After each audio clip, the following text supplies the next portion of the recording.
안녕하세요 여러분, 반갑습니다. 신바람 공익공법 이상곤입니다. 오늘 우리는요 5월달 3회 모의고사를 간단히 해설하고자 이 자리에 섰는데요. 요번에 모의고사는 여러분들이 뭐 가정의 달이라고 잘 봐야 될 필요는 없지만, 그죠? 문제가 이렇게 어려운 편은 아니었어요. 그렇죠? 중급 학급 문제를 많이 배치했고요. 그렇죠? 어려운 문제는 몇 개 정도 되는데, 그런 것도 상급 문제에 대한 부분은 해설지에 표시해 놨으니까 굳이 뭐 너무 어려운 거는 챙기려고 하지 마시고 학급 위주로 정확히 챙기고 중급까지는 챙겨야 된다. 상급이 어려운 거는 나중을 미루놓더라도 하더라도 말이죠. 그렇죠? 오늘 간단하게 해설 진행해 보겠습니다. 부동산 공법 과목이고요. 첫 번째 1번 보시면 이제 광역시설, 광역계획권이라는 문제가 나오게 되겠죠. 그래서 매번 제가 문제풀이를 설명드리는 부분인 건데, 이 문제가 뭘 물어보는지를 알아야 한다 설명을 드려요. 지금 내용은 광역시설하고 광역계획권에 대한 것이고, 옳은 것은 뭐냐는 거예요. 지금 옳은 것은. 그렇죠? 첫 번째, 광역시설이라고 나와 있거든요. 근데 광역시설이란 기반시설 중 광역적인 정비체가 필요한 시설을 말하는 거지, 도시관리 계획으로 결정된 시설을 얘기하는 건 아니에요. 도시관리 계획으로 결정됐다면 그건 도시계획설이겠죠. 그 다음에 니은번 보시면은요, 광역시설을 체계적으로 정비하기 위하여 인접한 둘 이상의 관할구역 전부를 광역계획권 지정할 수 있다. 맞죠? 전부를 지정할 수도 있고 일부를 지정할 수도 있는 거니까 전부를 정할 수도 있습니다. 니은번 맞고요. 디귿번, 광역계획권이 도의 관할구역에 있다. 도. 그러면 광역계획권은 누가? 국장이 정하는 게 아니라 도지사가 정한다고 나와야 되겠죠. 그 다음 1번, 중앙행정기관장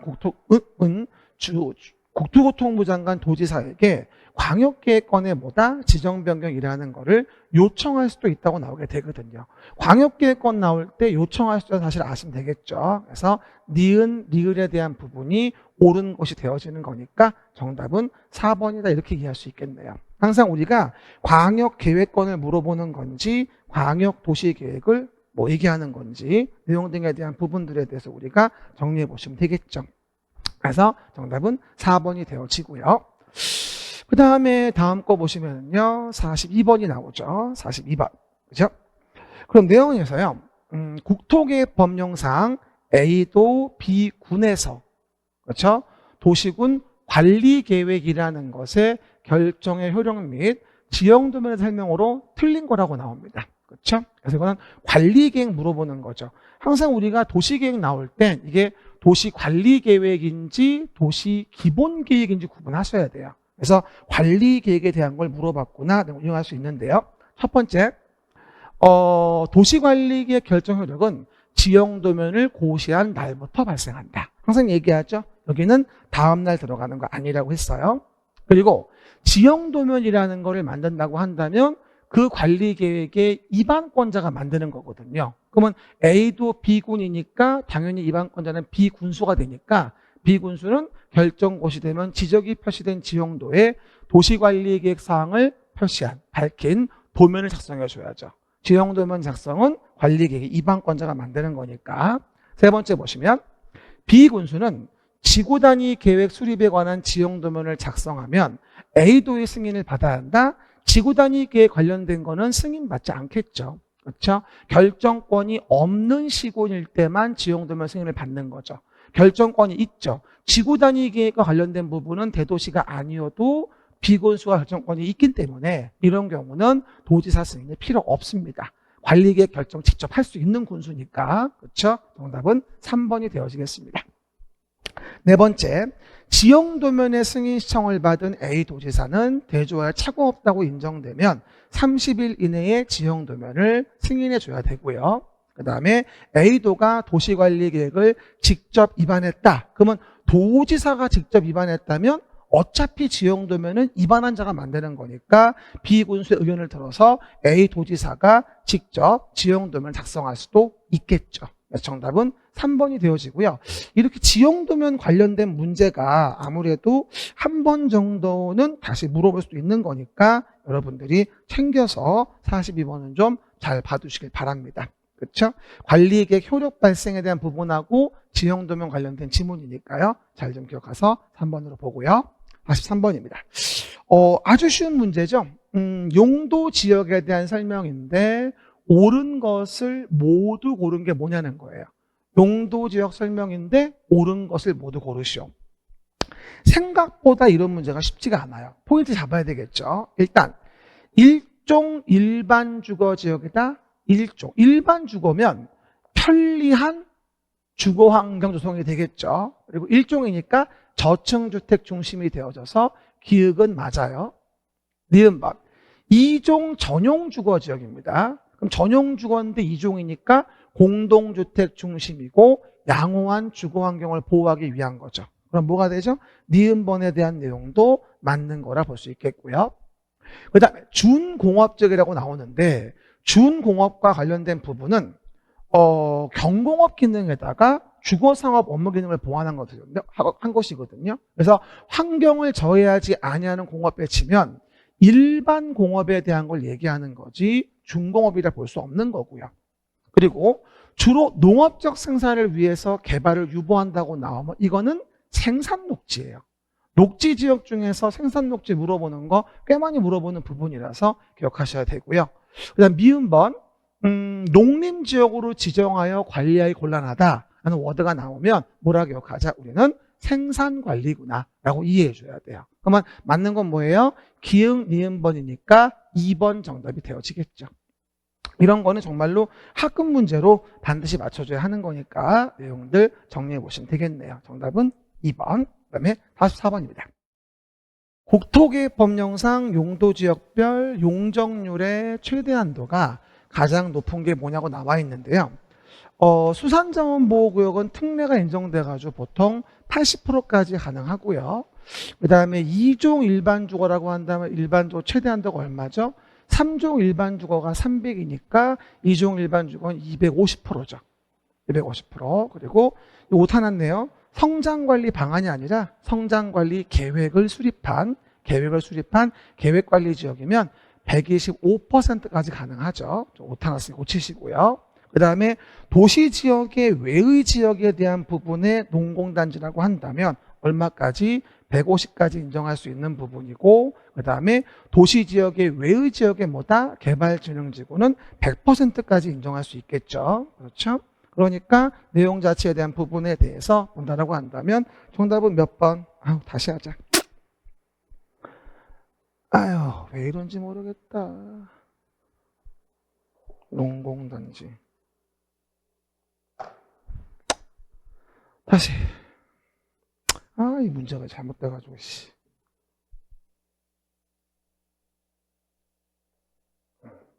다시.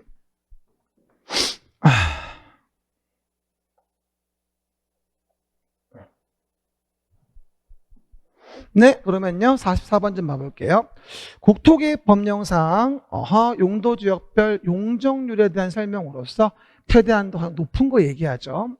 일반적인 용도지역만 물어본 게 아니라 여러 가지 특례를 같이 물어봐서 좀 어려웠을 거예요. 약간 좀. 그렇죠? 그래서 수산자원 보호구역이라고 한다면 80%까지 인정되고요. 그 다음에 2종 일반주거면 3종 일반주거 위에니까 바로 뭐하죠? 2종이니까 250%라고 봐야 되겠죠. 그 다음에 성장관리 계획을 수립한이에요. 오타났네요. 성장관리 계획을 수립한 계획관리적이라고 한다면 125%까지 인정되고요. 그 다음에 도시지역 외의지역의 농공단지 용적률은 최대 150%까지. 그 다음 도시 외의지역 지정된 개발진흥지구는 100%까지 특례가 인정되어지니까 결론적으로 가장 높은 걸 답한다고 한다면 2번 정답이다. 44번 이해할 수 있겠죠. 이런 문제 같은 경우는 은근히 문제가 어렵습니다. 난이도 중으로 제가 표시해 놨는데 뭐 상위라 볼 수도 있을 것 같아요. 조금 좀 어려웠던 문제였고요. 정답은 2번. 하긴 뭐 근데 답이 쉬워서 뭐 그죠? 그 얘기. 그 다음에 45번 좀 봅시다. 45번은 자연취락지구에서 건축할 수 있는 건축물이 아닌 게 뭐냐고 나와 있어요. 그래서 자연취락지구에서는요, 단독주택 질 수 있고요, 1종 근린생활시설 질 수 있고요, 2종도 가능하긴 한데 2종 근린생활시설 중에서 음주말을 제외하거든요. 음식점, 단란주점 안 마실 수. 그래서 이종 근생 중에서 음식점 안 되기 때문에 정답은 3번이 되어지는 거고요. 그다음 창고 같은 거 농업, 임업, 축산업, 수산업용만 얘기하는 부분이고 방송통신시설 같은 것도 산속에 이렇게 안테나 있으니까 가능하다고 얘기했던 거 기억나시죠? 정답은 3번이 되어지겠죠. 45번의 내용이 3번이다. 이렇게 이해할 수 있고요. 그 다음에 46번에 대한 내용을 본다면 용도지구와 그 세 분이라고 나와요. 뭐라고요? 용도지구와 그 세 분. 은근히 용도지구 세 분에 대한 문제가 잘 나와요. 그렇죠? 뭐 간단하게 정답만 얘기하면 경관지구에 대한 부분이겠죠. 정답은. 경관지구는 자연경관, 시가지경관, 특화경관이지 수병경관이라 볼 수는 없겠죠. 과거에는 수병경관이었었는데 지금은 문화적 보존가치 큰 건물에 대한 특별한 경관까지 뭐죠? 함께하는 것이기 때문에 특화경관지구가 되어주는 부분입니다. 그렇죠? 그래서 나머지 내용은 다 맞는 내용이죠. 이거는 뭐 학급 레벨로 얼마든지 맞출 수 있는 문제입니다. 답은 3번이 되어지겠죠. 47번입니다. 지구단위 계획구역 및 지구단위 계획에 대한 설명이라고 나와요. 옳은 거라고 나오죠. 그렇죠? 첫 번째 봅시다. 우리가 지구단위 계획이라고 나오게 되면은요, 서울시의 일단 일부에 만드는 계획이거든요. 그래서 항상 우리가 전부 일부가 나오면 개념을 좀 이해해 줘야 되는데요. 첫 번째, 도시계획의 수립 대상 지역의 일부에 대하여 수립하는 도시관리 계획을 지구단위 계획이라고 합니다. 그러니까 전부에 대한 건 말이 안 되죠. 서울시의 전부가 아니라 일부에 하니까 1번에 대한 질문은 옳을 수 없는 거고요. 그 다음 대상 목적구역에 대한 관광특구에 대해서는 전부에 대해서도 지구단위 계획구역 정할 수 있는 거죠. 여러분 이거 이해하셔야 돼요. 서울시의 도시관리 계획이잖아요. 그럼 서울시의 일부의 지구단위 계획이에요. 그리고 대상 목적구역의 전부일 수도 있고 일부일 수도 있는 거예요. 개념 이해하시겠죠? 그래서 당연히 2번도 X가 되어지겠죠. 그 다음 3번에 대한 부분은 뭐라고 나오죠? 지구단위 계획구역 및 지구단위 계획에 대한 부분에 대한 내용은 국토교통부 장관, 시도지사뿐만이 아니라 시장, 군수도 직접 도시관리 계획으로 결정하는 거니까 3번 정답인 거죠. 지구단위계획 관련된 건 대도시가 아니어도 시장, 군수도 직접 결정할 수 있으니까 정답은 3번이라고 이해할 수 있겠고요.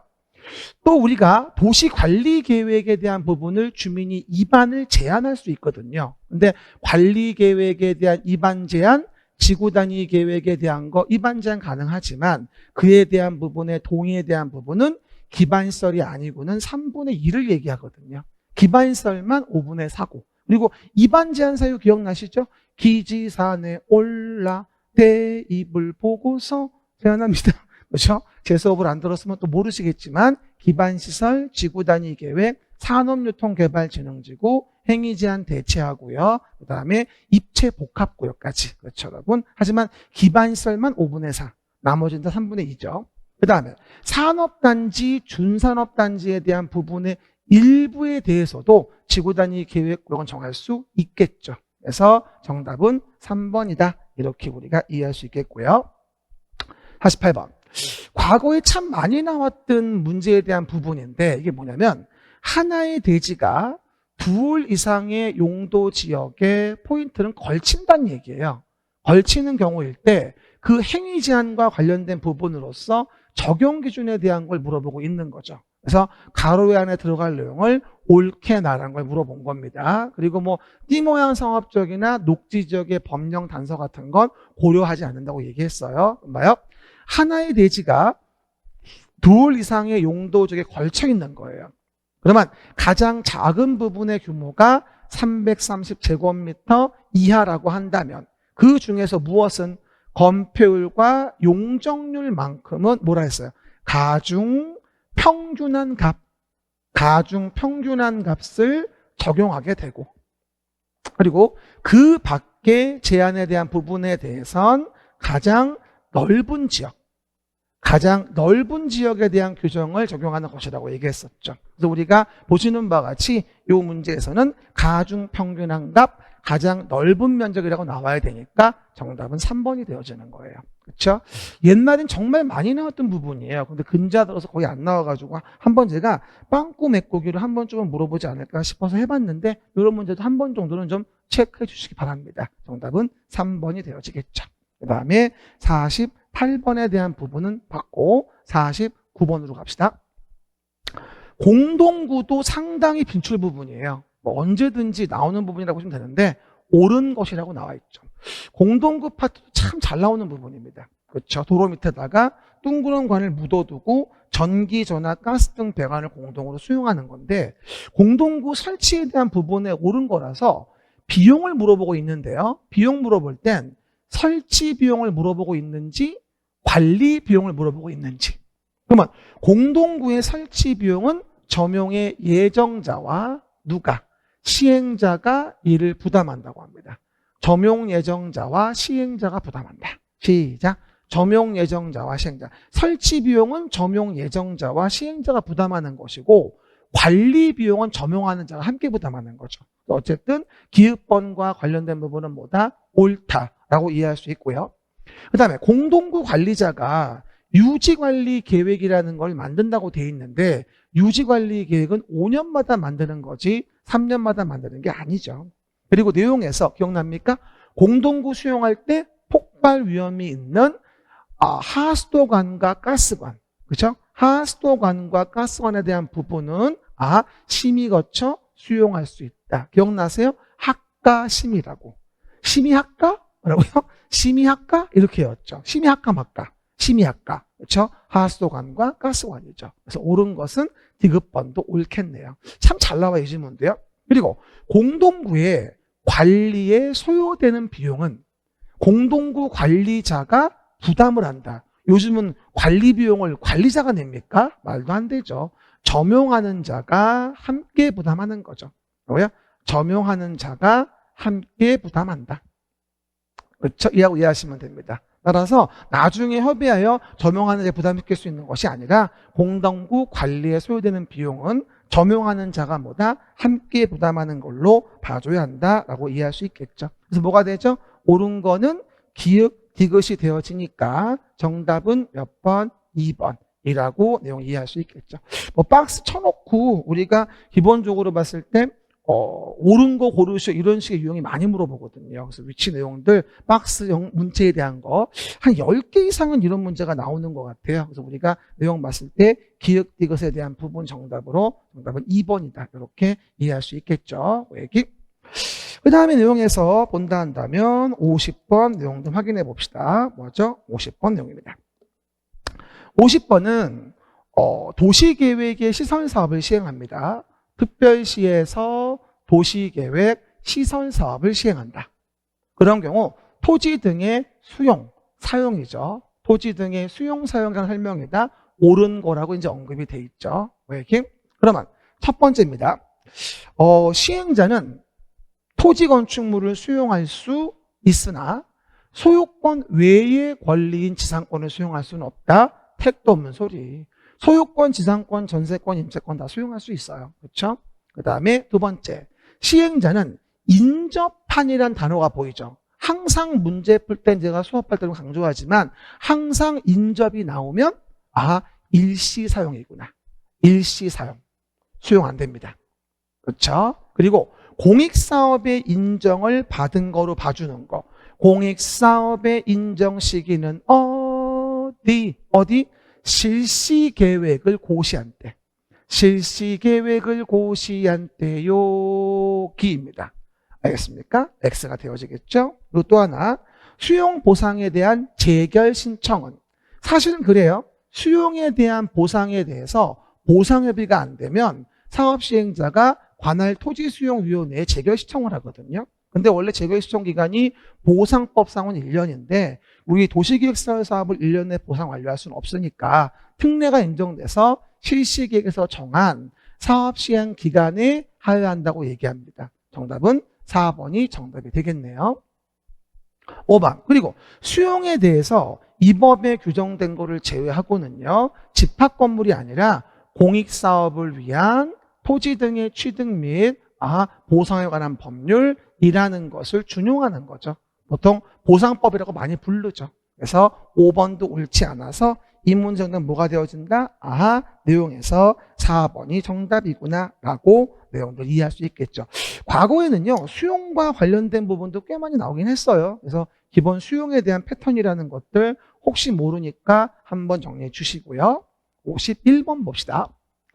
국토계 법령상 개발행위 허가를 받은 사항을 변경한답니다. 그런 경우 허가받지 아니하고도 할 수 있는, 시작. 허가받지 아니하고도 할 수 있는 경우를 모두 고른 걸 물어봤었죠. 대표적으로 경미해서 허가받지 않는다라고 한다면 우리 뭐라고 했죠? 기간은 단축, 그렇죠? 면적은 축소라고 얘기했어요. 그러니까 지금 허가받지 않고 하는 것에 기흥리은 들어갈 수가 없는 거죠. 그렇죠? 그러다 보니 디귿번에서 도시관리 계획이 변경됨에 따라 불가피하게 허가받은 걸 바꾼다거나 건축법에서 허용되는 오차를 반영하기 위한 변경은 허가받지 않고 해요. 제가 그림책에도 간단 써놨는데 평소에는 기흥리만 얘기하다 보니까 아마 조금 당황하셨을 거예요. 그렇죠? 어쨌든 디귿리을 몇 번? 5번 답이다 라고 내용 등을 우리가 이해해 볼 수 있겠죠. 그 얘기들. 그래서 여러분들이 내용에서 보시는 바와 같이 허가받지 아니하고도 가능한 부분에 대한 내용들 변경할 때 이 내용 잘 좀 확인해 주시기 바랍니다. 그 다음에 다음 문제 뭐가 되죠? 52번입니다. 기반시설 부담구역과 관련 문제입니다. 특별시장은 기반시설 부담구역을 지정해야 한다. 틀린 거라고 나와 있어요. 기반시설 부담구역은 이제 행위 제한이 완화돼서 개발 이익을 먹기 때문에 개발 이익을 환수하려고 정하는 거거든요. 그럼 기반시설 부담구역은 완화돼서 개발 행위가 집중되건 뭐 인구 증가율이 많이 올라갔건 20% 이상, 개발 행위 허가 건수가 올라갔거나 20% 이상 이런 경우 등이 되어지겠죠. 그래서 보시는 바와 같이 이 법의 재개정으로 인해서 행위 제한이 뭐다? 완화됐다. 그럼 뭐가 되죠? 해제됐다. 지정해야죠. 그 다음 개발행위 허가 건수와 관련된 걸 물어보고 있죠. 그럼 개발행위 허가 건수와 관련된 부분에 대해서는 전년도 허가 건수가 전전년도 허가 건수에 대한 30% 증가를 했다면 20% 이상이 된 거니까 지정을 하는 게 맞죠. 그 다음 시가와 조정구역과 개발제한구역에서 해제가 됐다면 행위 제한이 완화될 테니까 기반시설 부담구역으로 지정하여야 하겠죠.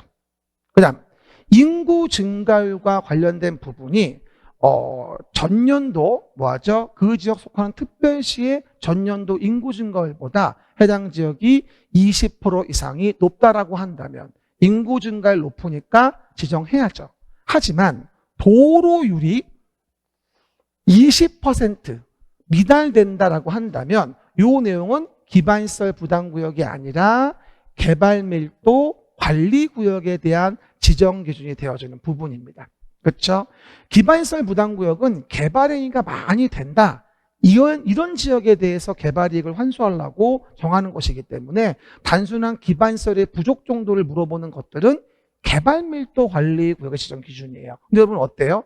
이렇게 물어보니까 생각보다 쉽지가 않죠. 그렇죠? 그래서 기반시설 부담구역, 개발밀도 관리구역의 지정 기준을 묻는 문제가 나오면 혼동하지 않도록 하셔야 됩니다. 기반시설 부담구역은 개발행위가 많이 이루어지게 되니까 개발이익을 환수하려고 하는 거란 말이에요. 그렇죠? 개발밀도 관리구역은 단순히 기반시설이 부족하다는 걸 얘기하는 것이고요. 그렇죠? 그거 혼동하지 마시고 답은 5번이 되어집니다. 그러면 도시개발법으로 가겠죠. 도시개발법에서 가장 잘 나오는 문제 중에 하나가 국토교통부 장관의 도시개발구역의 지정사유입니다. 뭐라고요? 국토교통부 장관은 다음의 지역에 도시개발구역을 지정할 수 있다. 틀린 거라고 나오죠. 첫 번째, 국가가 뭐하죠? 도시개발사업을 실시할 필요가 있다.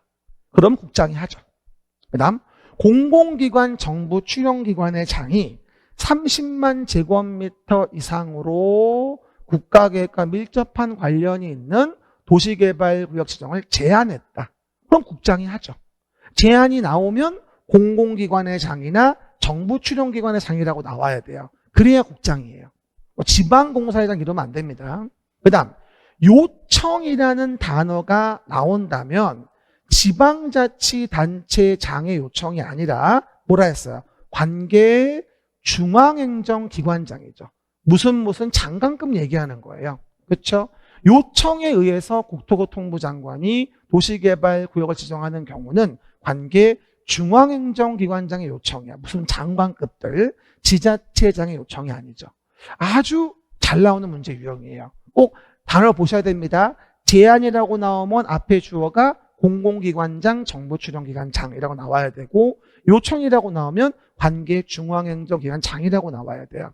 그리고 시도, 대도시의 시장에 협의가 개발구역에 대해서 성립되지 않았을 때 천재지변으로 도시개발 사업이 긴급히 필요될 때 이런 경우라고 한다면 국토교통부 장관이 도시개발구역을 정한다. 참 잘 나오는 유형입니다. 꼭 좀 보고 우리 도시개발구역을 국장이 언제 정하는지에 대해서 확인 좀 해주시기 바랍니다.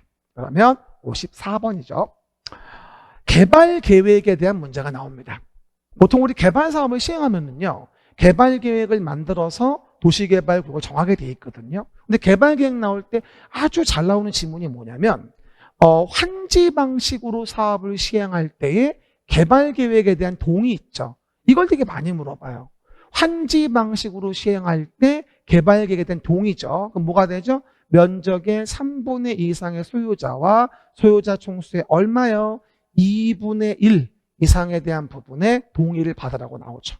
여기는 면적이 3분의 2고요. 소유자 총수가 2분의 1이니까 앞뒤를 혼동하지 않도록 하셔야 되고요. 그리고 이런 개발계획을 만들 때 아무리 환지 방식이라고 하더라도 시행자가 누구이면 시행자가 국가나 지방자치단체이면 이런 동의를 받을 필요가 없다고 나오죠. 참 요즘은 잘 떠요. 그러다 보니 2분의 1과 국가가 되어줘야 하니까 정답은 3번이 되어지는 거죠. 이번에 모의고사 3회 때 문제도 보시면 대부분들 박스 안에 가로에 집어넣는 유형이 많잖아요. 이런 유형이 10개 이상 나오거든요. 실제 시험에도. 그런 실제 시험과 유사한 유형을 좀 준비를 좀 해보셔야 됩니다. 정답은 3번.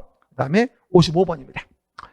개발법의 시행자에서 참 많이 물어보는 것 중에 하나, 도시개발조합이죠. 도시개발조합의 설명으로서 뭐라고 나온다? 아하, 옳은 것이 뭐냐고 나오게 되죠. 첫 번째 봅시다. 도시개발조합을 설립하려면 도시개발구역의 소유자 7명 이상이 정관을 작성해서 누구에게 인가를 받는 거죠? 개발법은 지정권자 인가를 받아요. 시군구장이 아니라요. 지정권자가 누구죠? 시도, 대도시의 시장, 국장이거든요. 그래서 우리가 내용에서 옳은 것은 뭐가 되죠? 아직 안 나왔고 1번은 틀린 거죠. 그리고 두 번째, 주된 사무소 소재지를 변경한다, 공고 방법을 변경한다.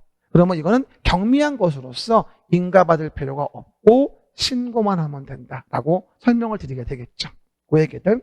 그 다음에 3번에서 조합을 대표하고 사무를 총괄한다, 총회대의원의 이사회 의장이 된다라고 나오죠. 뭐라고 나오냐면 이건 조합장을 얘기하는 거죠.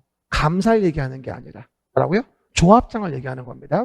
그 다음에 네 번째, 미성년자, 피성년 후견인, 피한정 후견인은 도시개발조합의 조합원이 될 수 있다고 나와요. 근데 여러분들을 가만히 보면 이거 안 된다고 했는데 그런 분들이 있는데 이거 임원이 안 된다는 거지 조합원이 안 된다는 게 아니거든요.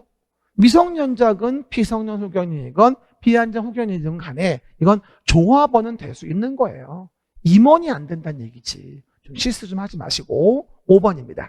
도시개발조합의 대의원에는 총회 의결사항 중에서 환지 계획의 작성에 대한 사항은 뭐하죠? 총회에 대한 권한을 대행할 수는 없죠. 환지 계획의 작성은 중요한 사항이기 때문에 꼭 뭐가 된다? 대의원회가 아니라 총회에서 의결해야 되거든요. 대의원회에서 대행할 수 있는 게 아닙니다. 정답은 4번이 되어지겠죠. 뭐 언제든지 많이 물어보는 문제이니까 정리해서 확인해 주시고요. 그 다음에 56번 좀 봐봅시다. 도시개발채권이 나와 있는데요. 저는 얘가 수업할 때 매번 설명을 드립니다만 도시개발채권은 아무래도 나와야 할 때가 되긴 됐어요. 한동안 좀 쉬었거든요. 그래서 개발채권에 대한 설명으로 틀린 거라고 나오는데 도시개발채권은 시도지사가 도시개발사업이나 도시계획의 시설사업이다. 도시개발사업, 도시계획시설사업에 필요한 자금을 조달하기 위해서 도시개발채권을 발행할 수 있는 거죠. 시도지사가 발행하는데 승인은 행정안전부 장관에게 받는 것이고요. 그 다음 두 번째, 시도지사는 도시개발채권을 발행하려고 한다. 그럼 누구에게? 행정안전부 장관. 우리 개발법에서요, 대부분은 다 권한이 지정권자한테 있거든요. 근데 도시개발채권의 승인만큼은 행정안전부 장관의 승인이에요. 그거 좀 주의하셔야 되겠죠? 그리고 도시개발채권은 시도지사가 발행하는 것이기 때문에, 그리고 행정안전부 장관 승인을 받죠. 그럼 시도가 발행하니까 일종의 지방채거든요. 그래서 기본적으로 부도염이 없어서 무기명 증권으로 발행하게 돼요. 하지만 검은 자금으로 흘러들어갈 위험이 많이 있으니까 전자등록을 또 유도하기도 하죠.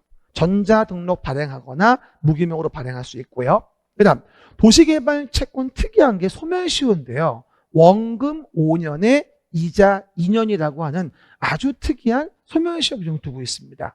우리가 배우는 채권이 총 4가지예요. 도시계획시설채권, 토지상환채권, 도시개발채권, 주택상환사채가 있는데 우리가 배우는 채권에 대한 부분은 소멸시효에 있는 건 얘밖에 없거든요. 그렇죠? 그리고 도시개발채권의 상환기간과 관련된 부분을 본다면 맞아? 5년부터 10년 범위 내에 조례로 정하죠. 20년이 아니고 5년에서 20년 하니까 또 기억나는 게 있죠. 시가와 조정구역의 시가와 유보기간과 혼동하지 마세요. 또 하나 외우고 나면 또 어용부용 또 헷갈립니다. 그렇죠? 그 점 주의하시면 정답 5번으로 풀 수 있겠네요. 57번 원형지와 관련된 문제가 나와 있습니다. 이것도 쉬운 문제죠. 도시개발법령상 시행자는 도시를 자연 친화적으로 개발하거나 복합적, 입체적 개발하기 위해서 필요한 경우에는 지정권자의 승인을 받아서 원형지를 공급하여 개발하게 할 수 있다. 가로의 내용으로 옳게 연결된 것은이죠. 일단 원형지 면적은 도시개발구역의 전체 면적이 얼마요? 3분의 1 이내로 하게 되고요. 원형지를 학교, 공장 등의 부지로 직접 사용한다 라고 한다면 이건 원칙적으로 경쟁 입찰의 방법으로 한다고 얘기를 해요. 물론 이런 경우도 2회 이상 유찰됐다면 수의계약이 되어지겠지만, 그렇죠? 그래서 오해하지 말 건 3분의 1과 경쟁 입찰이니까 1번이 정답이구나 라고 설명할 수 있겠죠. 어쨌건 우리가 지금 니은번에 대한 내용이 아마 작년에도 물어봤을 거예요. 그렇죠? 2회 이상 유찰된 게 아니면 원래 학교, 공장 등의 부지로 직접 쓰고자 하는 자를 원형지 개발자 선정을 한다면 이럴 땐 경쟁 입찰이 원칙인 거죠. 가장 공익도가 떨어지는 원형지 개발자가 되어지는 거니까 그렇게 얘기해서 정답은 1번이 되어지겠습니다. 그 다음 58번입니다. 시험 나올 때 채비지와 관련된 설명은 참 잘 나오는 문제 중에 하나입니다. 그래서 채비지 설명으로서 틀린 거라고 나오죠. 첫 번째 봅시다. 일단 시행자는 채비지의 명세가 포함된 환지 계획 작성을 해라. 그러니까 이 문제는 환지 계획의 내용을 물어본 거예요, 지금. 항상 문제 풀 때마다 키워드가 뭔지 잡으셔야 돼요. 그러면 채비지 명세는 환지 계획의 내용이 됩니다. 두 번째, 시행자는 보류지 중 일부를 채비지로 정하여 개발 사업에 필요한 경비에 충당할 수 있고요. 시행자는 채비지의 용도로 예정지가 지정되면 비용 충당 목적으로 채비지를 처분할 수 있다고 얘기했었죠. 그래서 예정지는 지정 의무가 없음에도 불구하고 대부분들 예정지를 정합니다. 왜? 채비지를 팔아먹으려고. 그렇죠? 그 얘기들. 네 번째, 채비지는 시행자가 환지 처분 공고된 날이 끝나는 때 해당 소유권을 취득한다. 어쨌든 시행자가 취득하는 건 맞지만 취득 시기에 대한 부분은 뭐가 되어지죠? 환지 처분 공고 있은 날이 끝나는 날이 아니라 날의 다음 날이 되어지겠죠. 발생은 다음 날이거든요. 그래서 환지 처분 공고된 날, 다음 날. 그렇죠? 이라고 이해해야 되고요. 그리고 채비지 중에서 이미 처분된 채비지는 그 채비지를 매입한 자가 채비지의 소유권 이전 등기를 마친 때 취득하는 거죠. 정답은 몇 번? 4번이다. 틀린 거 고르는 문제니까 라고 이해할 수 있겠네요. 채비지에 대한 설명 은근 잘 나오죠.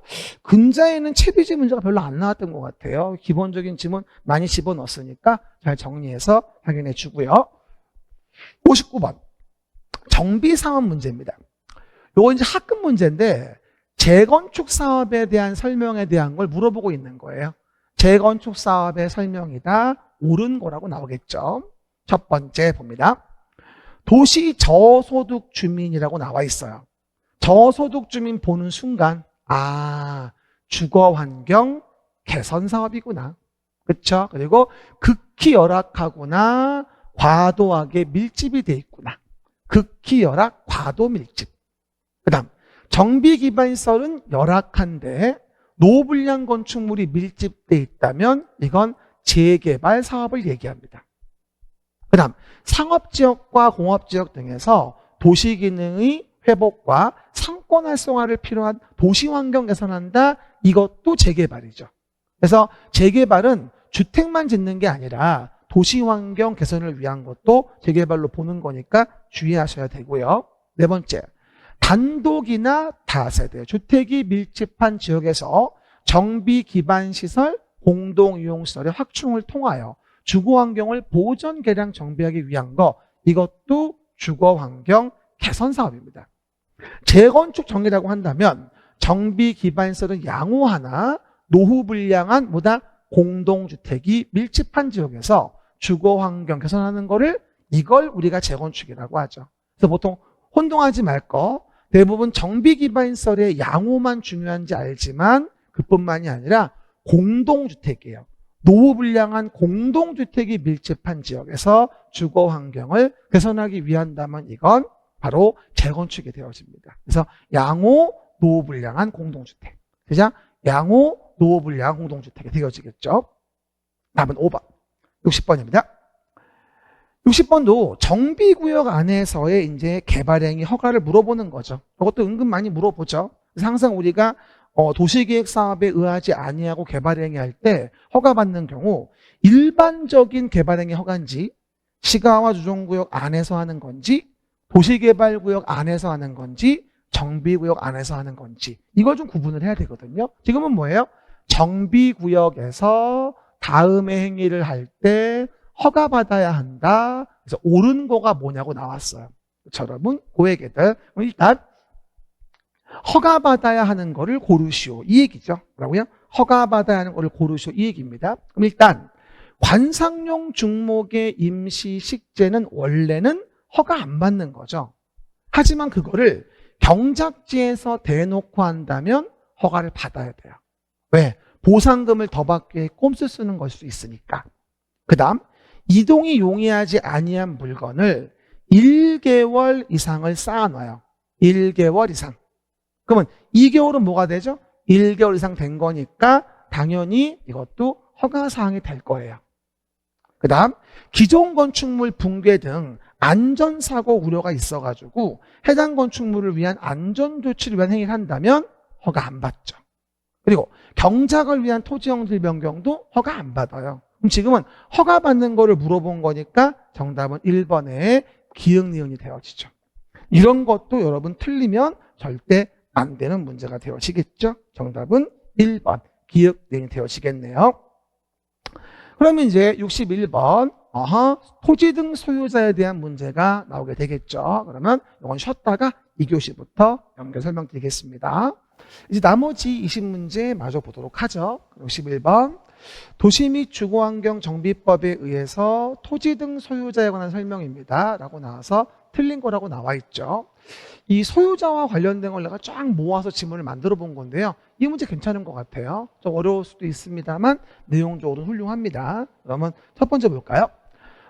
재건축 사업이라는 게 나와요. 그럼 재건축 사업에서는 토지 등 소유자의 정의가 정비구역에 위치한 건축물 및 부속 토지 소유자죠. 건축물과 부속 토지를 같이 가지고 있어야 됩니다. 왜냐하면 공동주택이니까. 그죠? 두 번째, 재개발 사업에 대한 부분은요. 재개발은 토지 등 소유자가 20인 미만이라면 토지 등 소유자가 재개발을 직접 시행할 수도 있어요. 요즘은 참 잘 나오죠. 요즘에. 재개발 사업일 때 토등소 직접 시행에 대한 부분. 재건축의 토지 등 소유자에 대한 부분은 건물과 토지를 같이 가지고 있어야 한다는 거. 그렇죠? 이런 부분이 내용이 되어지겠죠. 그 다음에 세 번째 보시면 정비사업의 조합원은 토지 등 소유자로 하죠. 조합원은 소유자. 그리고 공유에 속하는 때에는 여러 명을 대표하는 뭐를 한 명을 조합원으로 보겠죠. 그리고 재건축 사업의 토지 등 소유자. 재건축은 동의한 자만을 조합원으로 봅니다. 워낙에 적과의 동침이기 때문에 동의하지 않은 자를 조합원으로 볼 수 없을 겁니다. 그래서 재건축은 수용이 안 되기 때문에 천재지변이 아니고는 그래서 동의하지 아니한 자에게 매도 청구할 수 있다라고 설명을 드리게 됩니다. 그렇죠?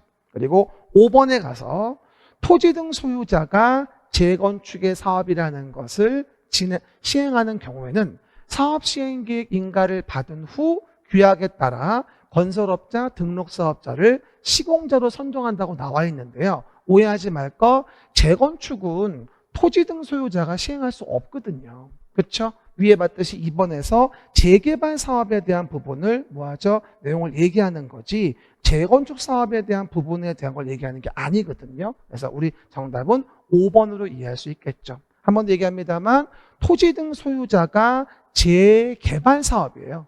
재개발 사업을 소유자가 시행한다면 조합이 없으니까 사업 시행 인가를 받은 후 규약에 따라 건설업자, 등록사업자를 시공자로 선정한다는 걸 물어본 겁니다. 시공자 선정 시기는 시행자가 정해줘야 하는 건데 토지 등 소유자가 시행자가 되는 건 재개발이기 때문에 이 내용은 재건축을 물어보는 문제가 아니다라고 내용 등을 이해해 보시면 좋을 것 같습니다. 정답은 5번으로 이해할 수 있겠죠.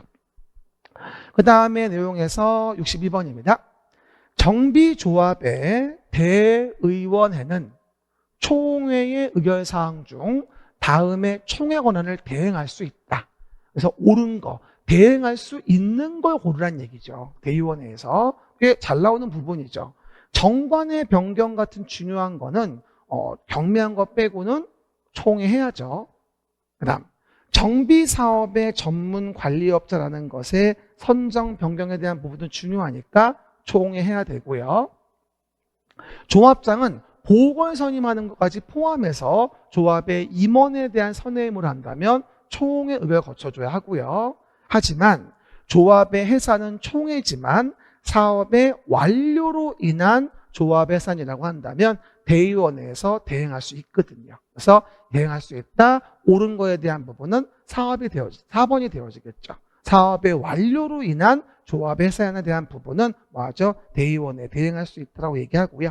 그 다음에 시공자의 선정 변경에 대한 사항에 대한 부분이란 것도 중요하니까 꼭 뭐 해줘야 된다? 총회해줘야 된다. 항상 얘기하는 부분이죠. 이것도 과거에 한두 번 나왔던 기출된 답이었습니다. 그렇죠? 그 정도 확인해 볼 수 있겠고요.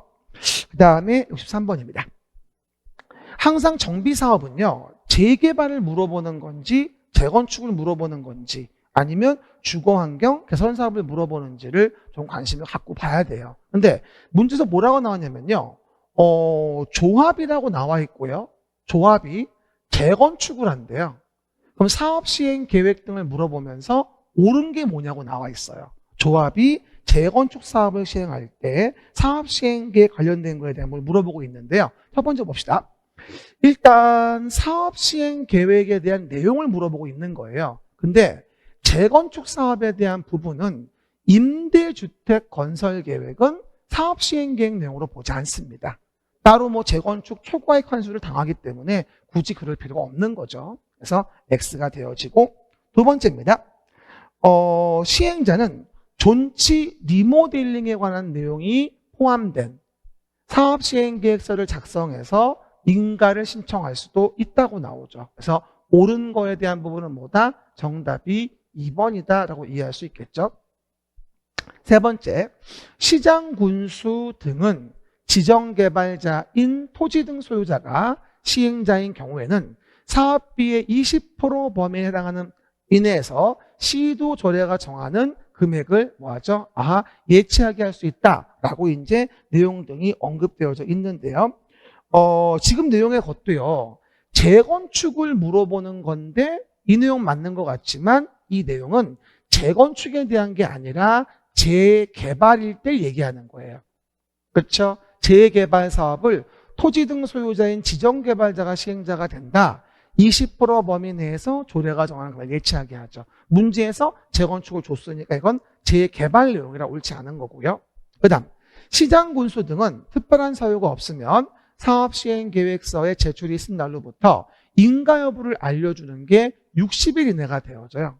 사업시행계획은 원칙 60일입니다.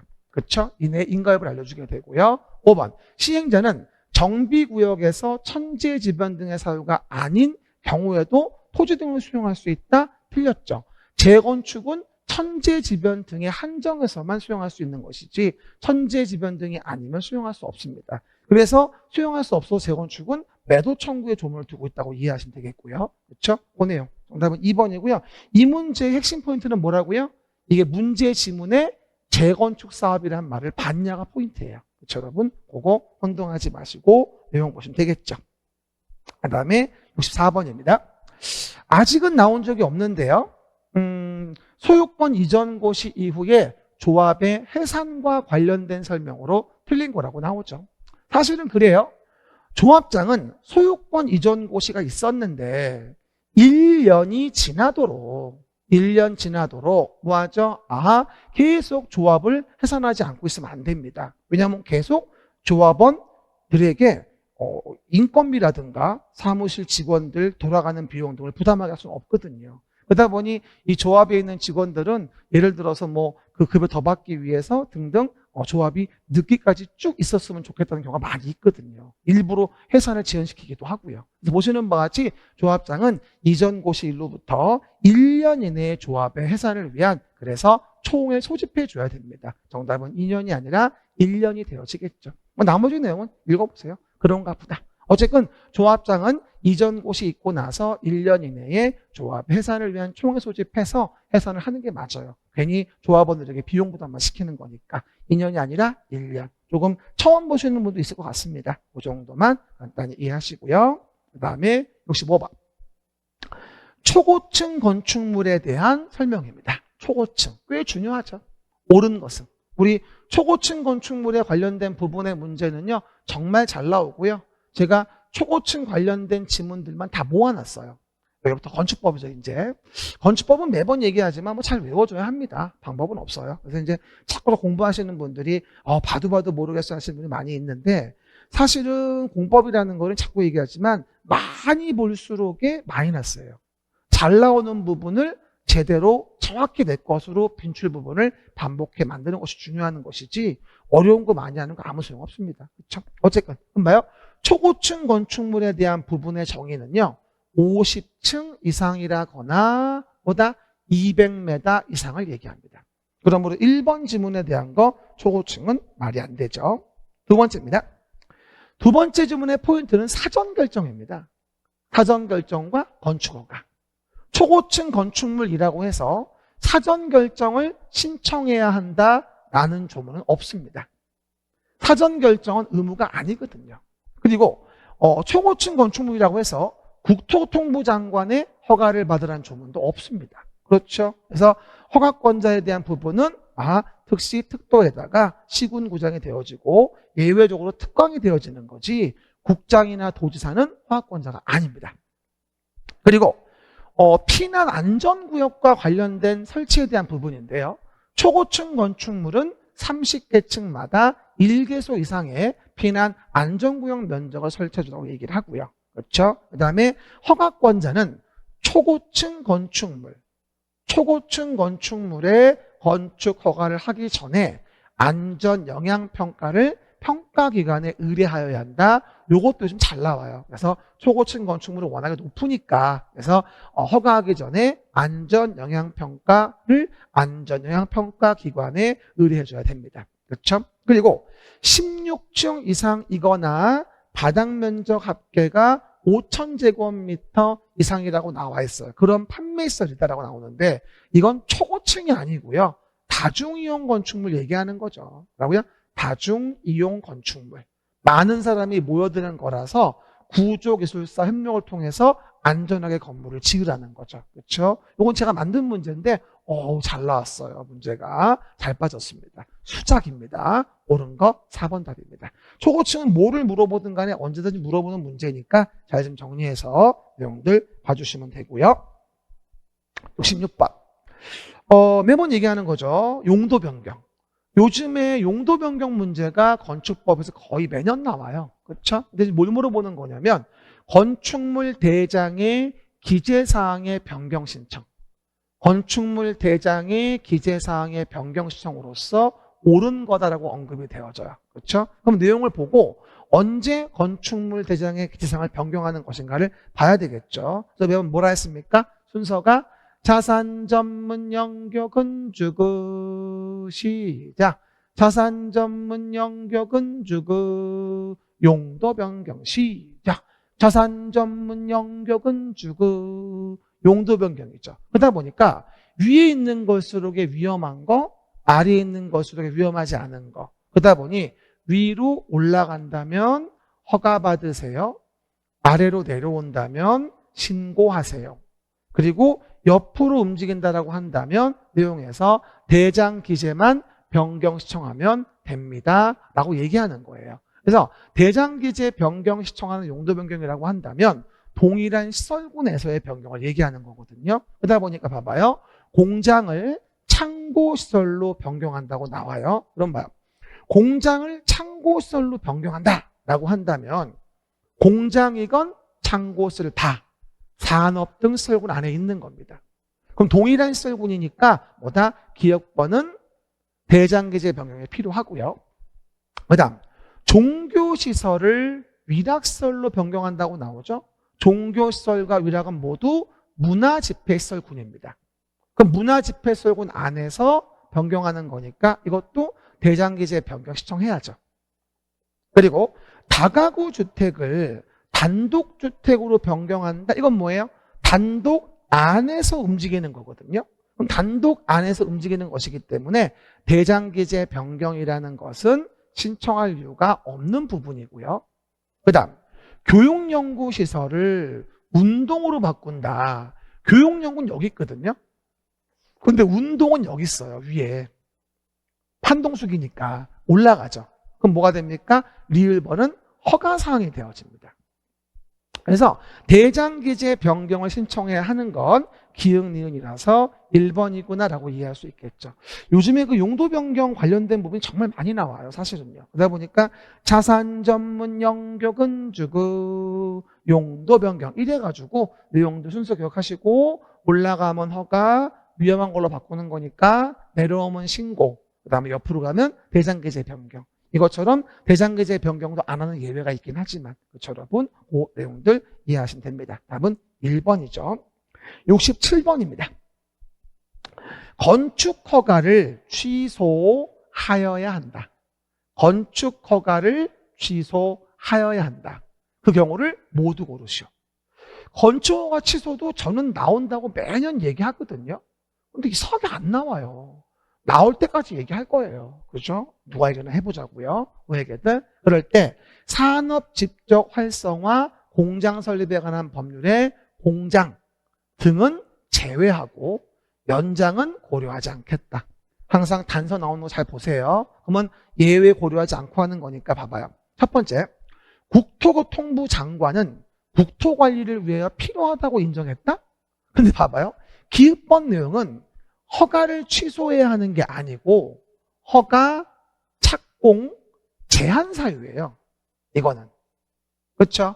국토교통부 장관이 국토관리를 위하여 필요하다고 인정했다. 이건 허가 착공에 대한 부분에 제한 사유가 되어지는 것이지 허가 취소의 사유라 볼 수는 없는 거예요. 그렇죠? 그 다음에 허가를 받은 날로부터 2년이라는 기간 내에 공사를 착수하였으나 완료가 불가능하다고 인정돼요.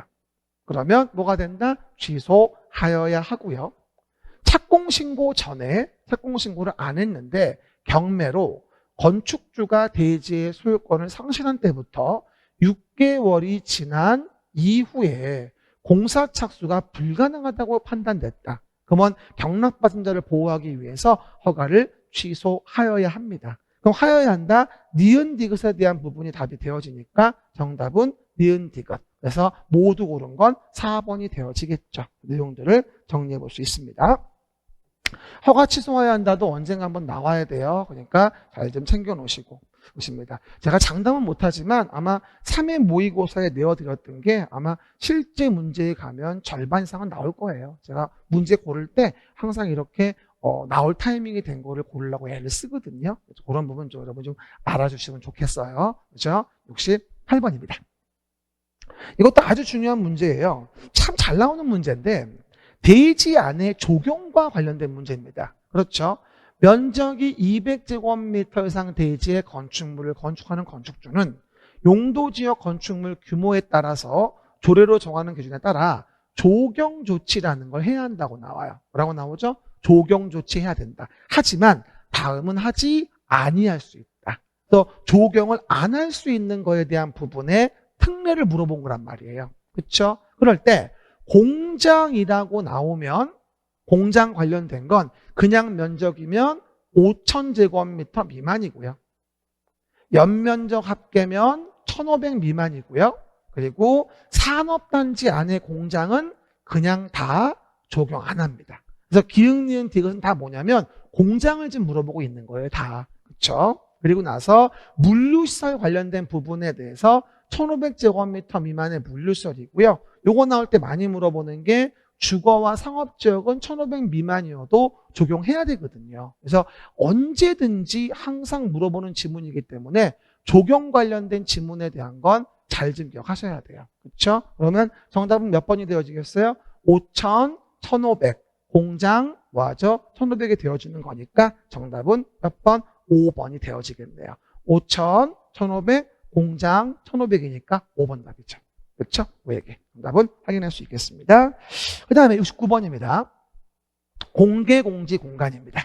공개공지 등의 확보 나오죠? 공개공지 등의, 즉 오픈해 놓은 빈 땅인 거예요. 우리가 이제 뭐 많은 사람이 모이는 건물에 가보면 이와 같이 많은 사람이 모이는 건물에 가보면 아무래도 많은 사람이 모이다 보니까 그들이 쉴 수 있게 뭐하죠? 긴 의자나 파고라 같은 걸 만들어가지고 지나가는 삐뿔 쉬었다 가라고 공개해 놓은 공지라는 걸 만들게 돼요. 그래서 많은 사람이 모이는 곳을 얘기하는 것이거든요. 기억나요? 일준이, 상준이가 문종판, 운, 업수기를 5,000제곱미터 이상 설치한다면 대지 면적의 10% 범위 내 공개공지를 만들어줘야 한다. 그렇죠? 근데 여기서 나오는 운수시설에 대한 부분은 뭘 얘기한다? 우리가 여객용을 얘기하는 거거든요. 화물용이 아니고요. 그렇죠? 문종판, 운, 업수기의 운수시설. 여객용 얘기하는 겁니다. 그러면 일준이, 상준이니까 지금은 틀린 거 물어봤죠. 일반 주거, 준주거, 상업지역, 준공업지역. 그다음 운수시설이라고 했을 때는 운수는 여객용을 얘기합니다. 화물용에 대해서 공개공지 만들려고 수는 없겠죠. 그래서 바닥면적 합계가 5,000제곱미터 이상일 때 공개공지를 확보하는 것이기 때문에 틀린 거는 2번이 되어지겠죠. 또 공개공지 등의 면적은 대지 면적의 10%. 저번에 2회 모고에 나왔었죠. 건축 면적의 10%가 아니라 대지 면적의 10%. 그거 사실 옛날에 평가사 문제긴 했는데. 그죠? 그 다음에 공개공지 등을 설치하는 경우일 때 용적률은 해당 지역에 적용되는 용적률의 1.2배 이하를 완화 적용할 수 있다. 1.2배 이하. 그리고 내용에서 공개공지 등은 연간 60일 이내의 기간 동안에 건축조례로 정하는 바에 따라 주민들을 위한 문화행사를 열거나 판촉 활동할 수 있다고 얘기했었죠. 뭐 공개공지 등도 마찬가지예요. 뭐 언제든지 많이 물어보는 문제라 항상 챙겨놔야 될 부분입니다. 그래서 정답은 2번으로 볼 수 있고요. 70번입니다. 건축 협정을 물어보고 있네요. 여러 필지의 토지 소유자 등이 전원이 합의해서 하나의 대지 마치로 대지를 건축 대수선 리모델링하기 위해서 협정을 체결한 걸 건축 협정이라고 하죠. 그럴 때 연접한 대지에 대해서 개별 건축물마다 적용하지 아니하고 건축협정구역에서 전부 일부상으로 통합하여 적용할 수 있는 뭐하죠? 내용이 아닌 거를 좀 물어보고 있는 거예요. 그래서 여러 가지 필지 이렇게 돼 있다. 다 다른 필지에 대한 부분이지만 전원이 합의를 해서 하나의 대지 마치로 협정을 체결하고 그래서 건축 대수선 리모델링을 진행하는 걸 얘기하는 거죠. 그럴 때 다음의 규정 등은 건축협정구역의 효율적인 건축 대수선 리모델링을 위해서 개별 규정을 적용하지 않고 통합화 적용한다고 나올 거예요. 대표적인 게 뭐냐면 조경 관련된 거, 대지와 도로와의 관계, 그 다음에 지하층 설치 및 건폐율, 부설 주차장 설치. 하지만 주의할 거 아닌 것은 문화예술진흥법의 미술작품 설치예요. 이거는 특별건축구역에서의 통합적용이에요. 그렇죠? 뭐라고요? 특별건축구역에서의 통합적용이지 지금 나오는 건축협정과 관련된 부분에서 통합적용 내용이 아니거든요. 그렇죠? 요즘에 이런 식으로 꽤 많이 물어봐요. 그래서 옛날에 한번 19회 때인가 특별건축구역 나올 때 이걸 물어보기도 했었었고요. 그렇죠? 여기 정답은 5번이라고 우리가 이해해서 맞출 수 있겠네요. 그러면 71번입니다. 이행강제금입니다. 이행강제금도 굉장히 우리가 나와줄 것으로 몇 년째 계속해서 기대하고 있는데 계속 안 나오고 있는 부분이에요. 농지법도 그렇고 건축법도 그렇고 이행강제금은 나와야 되거든요. 아직 안 나와서 이행강제금도 기출 가능성 상당히 높다. 근데 얼마 전에 그 이태원 사고도 있었듯이 위반 건축물이 점점 늘고 있어요. 그러다 보니까 큰 사고가 생기고 인명사고 생기면서 사건이 생기거든요. 그러다 보니 이행하지 않는다. 그럼 반복하여 이행할 때까지 위반 사항에 대해서 이행강제금을 부과하는 제도가 점점 강화되고 있는 추세다. 이렇게 이해하시면 무리가 없을 것 같아요. 그럼 일단 이행강제금을 2분의 1 범위에서 깎아주는 경우 등이 있긴 해요. 이게 뭐냐면 서민들일 때 그런 건데 60제곱미터 이하예요. 60제곱미터 이하의 주거용 건축물 등은 이행강제금의 2분의 1의 범위에서 조례로 정하는 금액을 부과하죠. 그리고 허가권자는 영리 목적을 위한 위반이나 상습적인 위반 등의 경우에는 이행강제금을 100분의 얼마? 100분의 100이죠. 100분의 100 범위에서 뭐하죠? 가중하여야 한다. 상습적 위반에서 그래요. 영리목적 위반일 때. 그렇죠? 어떻게 보면 따블인 거예요. 가중하는 게 100%인 거니까. 그렇죠? 이것도 개정됐고 하여야 한답니다. 원래 50에 할 수 있다였는데 100을 하여야 하는 걸로 개정된 거라 강화된 거고요. 또 허가권자는 최초의 시정명령이라는 것이 있었던 날 기준으로 하여서 1년에 2회 이내로 반복하여 이행할 때까지 강제금을 부과 징수할 수 있습니다. 그렇죠? 어쨌든 평가사 같은 경우는 2번이나 문제가 나왔어요. 벌써 강화되고 나서 이행강제금이. 근데 우리 중개사는 아직 안 나왔기 때문에 분명히 한 번은 나와야 돼요. 그래서 60하고 그 다음에 100, 그 다음에 뭐다? 2회인 거니까 정답은 2번이 되겠네요. 뭐라고요? 60하고 뭐다? 100. 2회 이내 반복 부과. 그리고 뭐 농지법에 나오는 강제금은 매년 2회거든요. 건축법의 강제금이 제일 세요. 1년에 2회 이내니까요. 그거 이해해 보시면 정답은 2번 볼 수 있고요. 3번. 주택법입니다. 주택법에서 너무 쉽죠. 완전 학급이에요. 부대시설. 우리 보통 주택의 단지를 짓다라고 얘기를 하죠. 그래서 우리가 30호 30세대 이상이다. 시작. 30호 30세대 이상이다 라고 얘기합니다. 이렇게 여러 세대가 함께 모여 사는 경우는 주택만 지어서 될 문제가 아니라 거기에 부대시설과 복리시설에 대한 부분이라는 것을 함께 설치해야 되는 것이죠. 그래가지고 사람이 공동으로 이용할 수 있게 하는 건데 부대시설의 가장 대표적인 게 자전거 보관소예요. 그렇죠? 보통 어르신들은 잘 안 쓰니까 애들만 쓰는 거라 모를 수도 있는데 자전거 보관소가 부대시설입니다. 그리고 나머지 어린이 놀이터하고 유치원 같은 거는 복리시설이고요. 그 다음에 상하수도 지역난방 같은 건 뭐다? 일종의 기간시설 되어지겠죠. 하지만 여러 개 단지 안팎이 연결돼 있다면 맞아 간선일 수도 있는 거고요. 그렇죠? 어쨌건 부대시설로 오른 건 1번이 되어지겠죠. 자전거 보관소. 그렇죠? 은근히 어렵죠. 생각보다. 그죠? 73번입니다. 주택법령상 공구에 대한 문제가 나와 있습니다. 공구에 대한 건 뭐냐면 이런 얘기예요. 아까 제가 30채 이상 짓는다. 요걸 주택단지로서 사업계획 승인을 받아 단지를 짓는다고 했잖아요. 근데 주택단지를 나눠서 진행한다. 이걸 공구라고 해요. 그래서 우리가 보통은 사용검사 같은 거 착공신고를 공구별로 진행한다고 나오거든요. 근데 사업계획 승인은 공구별로 못해요. 사업계획 승인은 주택단지별로 해야 됩니다. 그렇죠? 공구별로 가능한 건 착공신고하고 사용검사 같은 건 공구별로 가능해요. 하지만 사업계획 승인은 주택단지별로 해야 돼요. 그렇죠? 그래서 오해하지 말 거. 요걸 제가 답으로 문제를 냈죠? 틀린 거. 그러면 사업계획 승인은 공구별로 수행할 수 없습니다.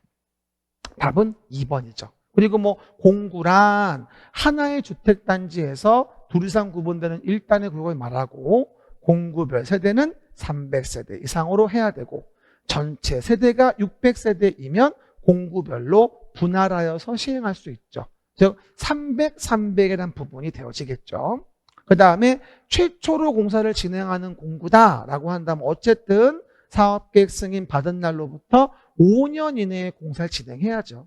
최초 외 공구는 그리고 나서 2년 이내에 시작해야 되겠지만 원칙 최초는 5년 내에 공사 시작하는 건 공구별이 아닐 때와 같은 거죠. 그렇죠? 외계들 5년. 그래서 이 문제도 아주 괜찮아요. 공구와 관련된 것들 개념 잘 잡아놓으시고요. 주택단지, 공구, 사업계획 승인 이런 것들 설명드리기 바랍니다. 답은 2번입니다. 74번 봅시다. 도시형 생활주택이고요. 요번에 이제 연초에 개정이 돼가지고 이제 도시형 생활주택에 대한 부분에 대한 게 많이 좀 완화가 됐어요. 많이 짓게 하려고. 그렇죠? 그래서 도시형 생활주택이라는 거 아시다시피 우리가 단지형의 연립주택이다. 그 다음에 단지형의 다세대 주택이다. 그 다음에 소형주택이다. 이런 것도 나와 있는데 이 소형주택의 여러 가지 룸 개수에 대한 제한 이런 것들에 대한 것들이 많이 뭐가 되죠? 완화됐어요. 그렇죠? 이번 정부에서 이제 도시형 많이 짓게 하려고. 보시는 바와 같이 틀린 거라고 나와 있죠. 300세대 미만의 국민주택 규모 해당하는 걸 얘기하죠. 도시형 생활주택. 300세대 미만의 국민주택 규모인 것이고요. 그 다음에 이번에 보시면 도시형 생활주택에는 단지형 연립과 단지형 다세대, 그 다음에 소형주택으로 구분이 되어지고 소형주택의 전용 면적이 60 이하로 늘었어요. 과거엔 50 이하였거든요.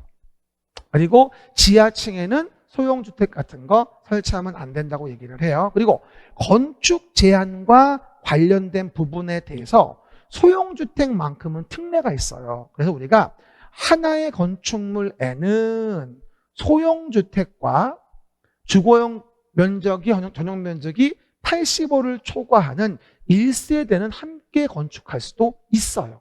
원래 하나의 건축물에는 뭐하죠? 도시형과 뭐하죠? 그 밖의 주택을 함께 짓을 수는 없는 거거든요. 하지만 소형주택이라면 85 초과하는 주택을 함께 건축할 수는 있습니다. 소형주택을 독려하기 위해서. 정답은 4번이 되어지겠죠? 그리고 하나의 건축물에는 단지형 연립 다세대와 소형주택을 함께 건축할 수는 없습니다. 왜냐하면 단지형은 가정용이고 그 다음에 소형은 독신자용이라 생활 패턴이 달라가지고 층간소음 등의 분쟁이 많아요. 그래서 하나의 건축물에는 단지형과 소형은 함께하지 말란 얘기고요. 그래서 여러분 호액이. 그리고 4번 같은 경우는요. 하나의 건축물에는 원래 도시형과 그 밖의 주택 함께 못 짓게 합니다. 그 이유는 뭐냐면 아무래도 도시형은 도시기금에서 저리의 금융 이자도 덜 받고 돈을 꺼주기도 하고요. 각종 지원이 많아요. 그러다 보니까 도시형과 도시형 외의 것을 섞어 가려고 하는 탈법이 생겨요. 그래가지고 하나의 건축물에는 도시형과 그 밖에 것을 함께 짓지 말라고 하는데 소형주택이면 85 초과하는 것 예세대는 얼마든지 함께 할 수 있다는 얘기죠. 그렇죠? 우회계들 답은 4번이 되어지겠죠. 없다? X. 이것도 꽤 중요합니다. 기억하시고 정답은 4번이 되겠네요. 75번. 이것도 중요해요. 다 중요하다네. 미안해요. 중요한 것만 넣어가지고. 봐요.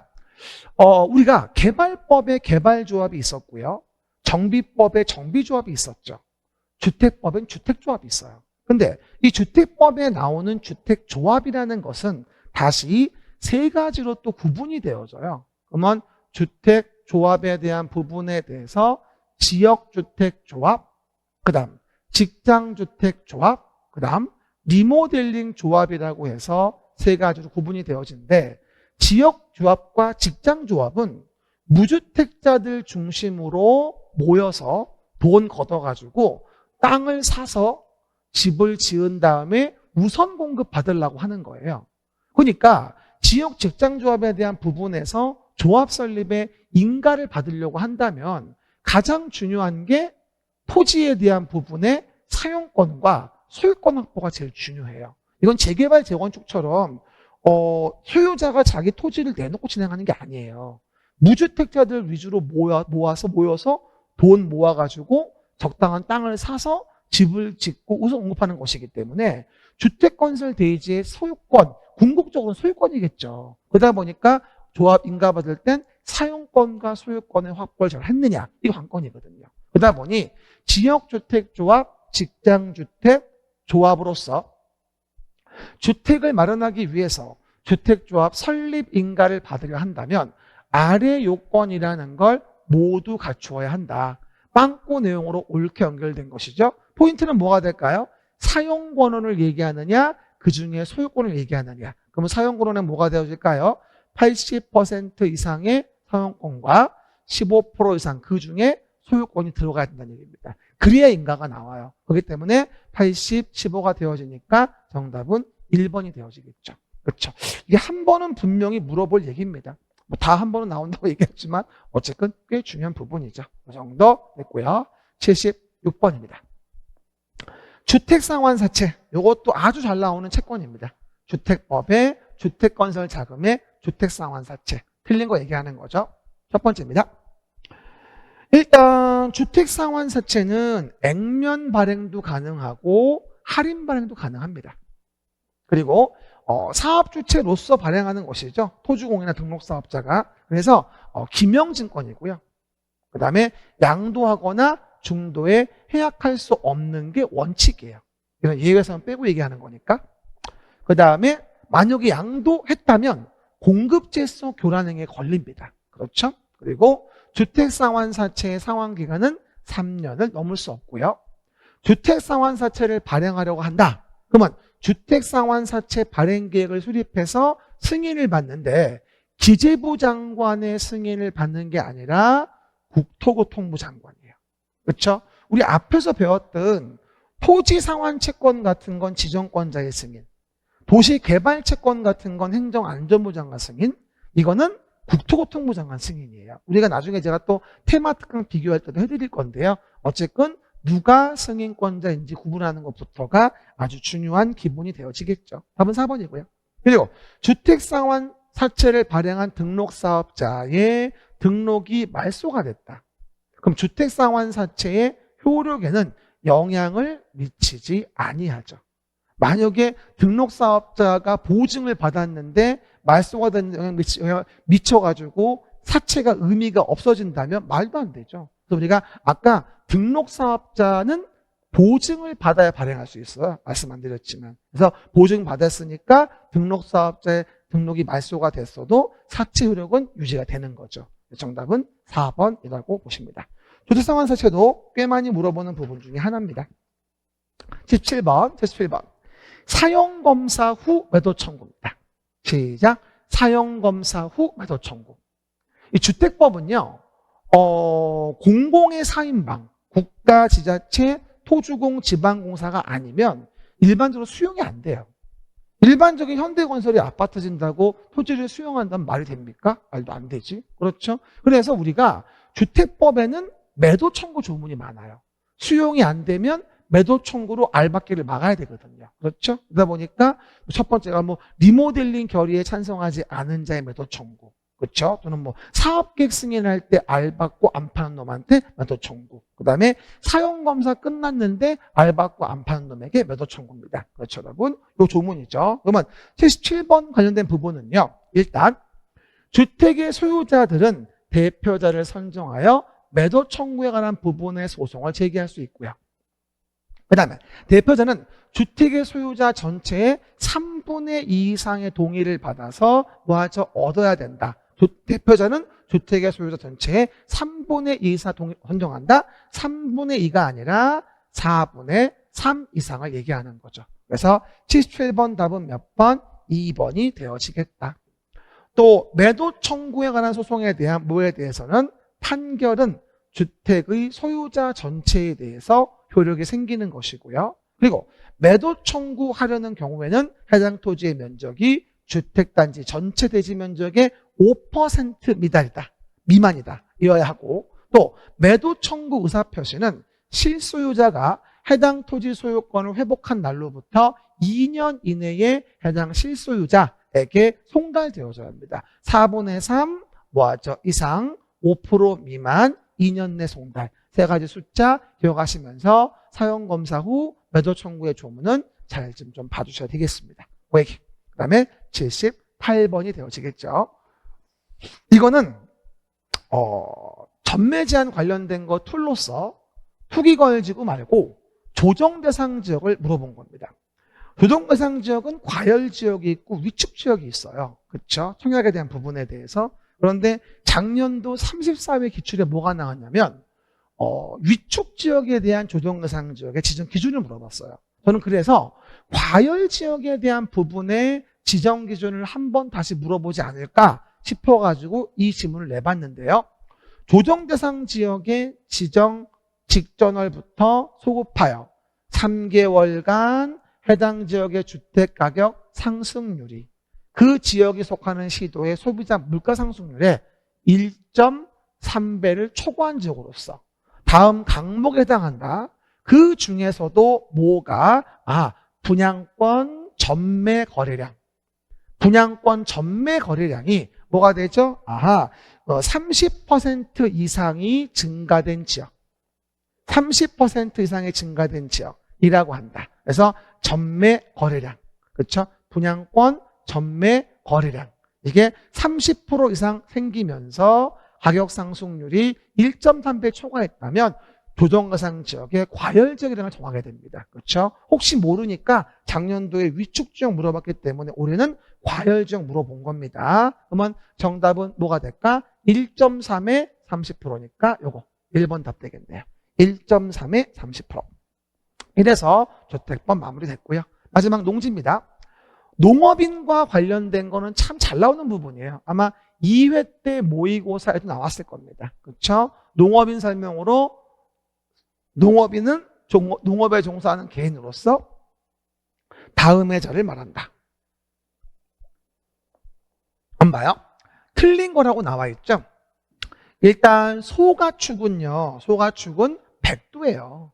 100도 이상을 사육하는 자를 얘기하는 거라서 정답이 1번입니다. 그렇죠? 뭐 1년 중 90일 이상을 농업에 종사하는 자 농업인 되고요. 1,000제곱미터 이상을 농지에서 농작물 재배하면 농업인 되고요.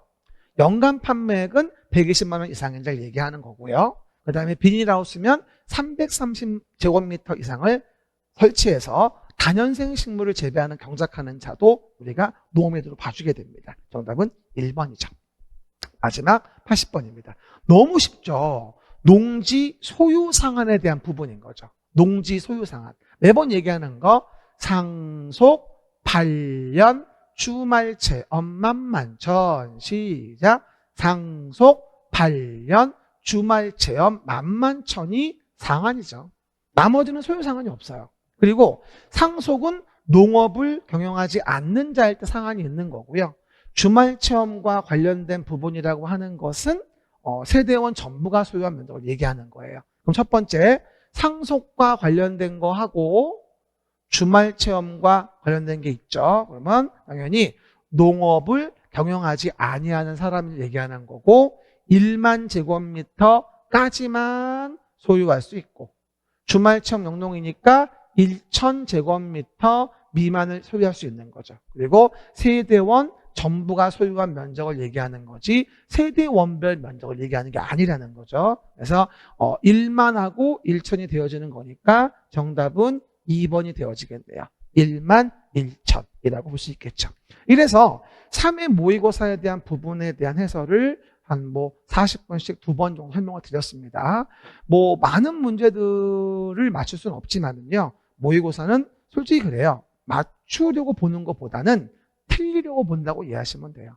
왜냐면 많이 틀려놔야 연습이 돼야 시험날 안 틀릴 수 있거든요. 어쨌든 하급 레벨로 정해진 거 꼭 내 것으로 하도록 다시 한번 단둘이 하시고요. 상급 레벨 나와 있는 건 굳이 지금은 안 해도 됩니다. 너무 신경 쓰지 마시고요. 오늘도 모의고사 보시느라 정말 수고하셨습니다. 수업 시간에 만나 뵐게요, 여러분. 감사합니다.